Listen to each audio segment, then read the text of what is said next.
Naturalmente, imaginamos que para contar uma história sejam necessárias palavras. Mas Laurent Cardon nos apresenta uma perspectiva diversa, a imagem como narrativa. O escritor, nascido na França, tem um trabalho extenso voltado para o cinema, em desenho animado e filmes live action. E vem daí sua proximidade com a linguagem imagética, mas não só. Desde cedo, eu gostava de escrever e ilustrar. Sempre desenhei compulsivamente, experimentando todas as técnicas. Se meus pais não tivessem me incentivado a continuar, talvez eu tivesse abandonado o hábito aos 10 ou 12 anos, como acontece com a maioria das crianças. Mas entre os 12 e os 15 anos, fiz muita história em quadrinhos. E minha paixão pela biologia me levou cedo a criar pranchas de anatomia animal, mesmo sem entender bem tudo que eu reproduzia. Conta.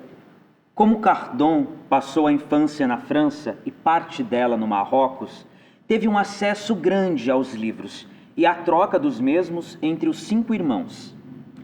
A literatura infantil na França é muito rica e presente em nossa cultura, seja através dos contos tradicionais, das fábulas e canções antigas, e da nova literatura para jovens, que está em constante ebulição.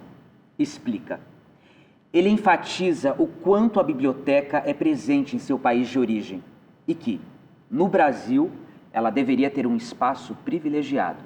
Defendo com muita força e carinho as ações feitas por inúmeras pessoas apaixonadas por leitura, para multiplicar esses lugares que disponibilizam livros, sejam bibliotecas móveis ou fixas, em locais aconchegantes, quando possível, com mesas, cadeiras, boa iluminação e salas insonorizadas. Ainda que o escritor reconheça o contexto cultural e socioeconômico por aqui, onde há poucas livrarias e muitas famílias não possuem renda para a aquisição de livros, Cardon acredita que esses espaços são fundamentais para estimular a leitura e garante que toda criança gosta de uma boa história. Estou convencido de que ver pessoas de todas as idades lendo livros em silêncio estimula a vontade de ler e de se concentrar na leitura. Se soltarmos uma criança numa biblioteca, ela sempre acabará escolhendo algum livro. Analisa. Foi no Brasil que Cardon começou a ilustrar textos, ainda de outros autores. O primeiro deles foi Um Nó na Cabeça, da Rosa Amanda Strauss, com quem teve uma parceria longa e frutífera na literatura infanto-juvenil. Mas, em princípio, ele mesmo não gostou das próprias ilustrações. E 15 anos depois, quando uma editora relançou a publicação com outro projeto gráfico, redesenhou tudo. Confesso que essa versão nova é um dos meus trabalhos preferidos, diz.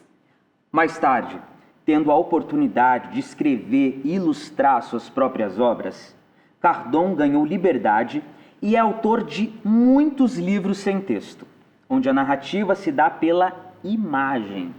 Como venho da animação, onde o gestual do corpo e as expressões são fundamentais e passam antes do recurso à palavra, eu quis testar até que ponto a gente consegue contar uma história sem texto.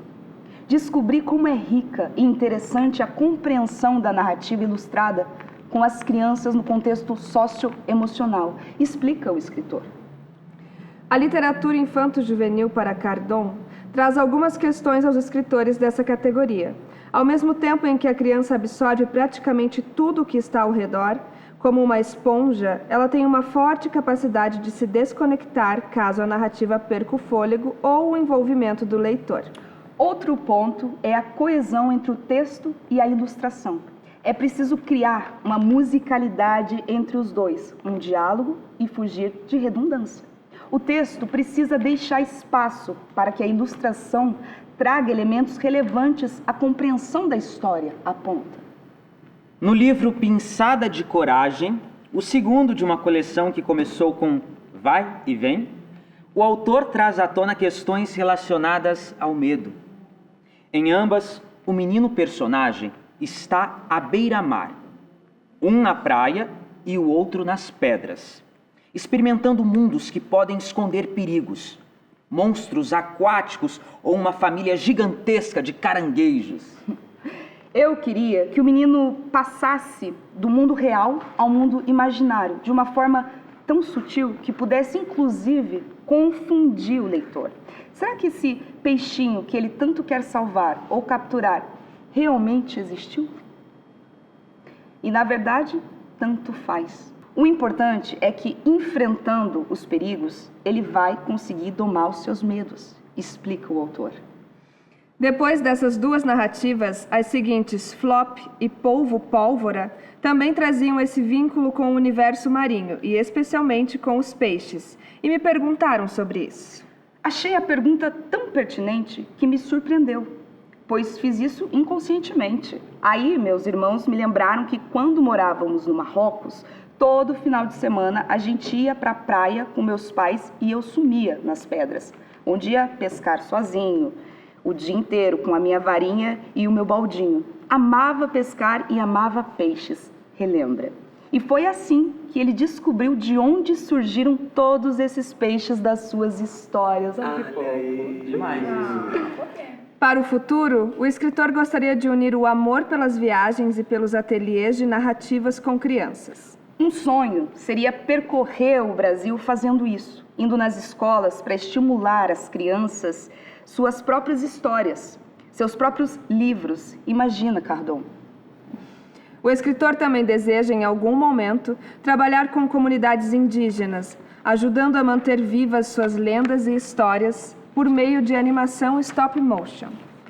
Meu objetivo é tentar abordar temas complexos, sociais ou políticos, de forma diferente.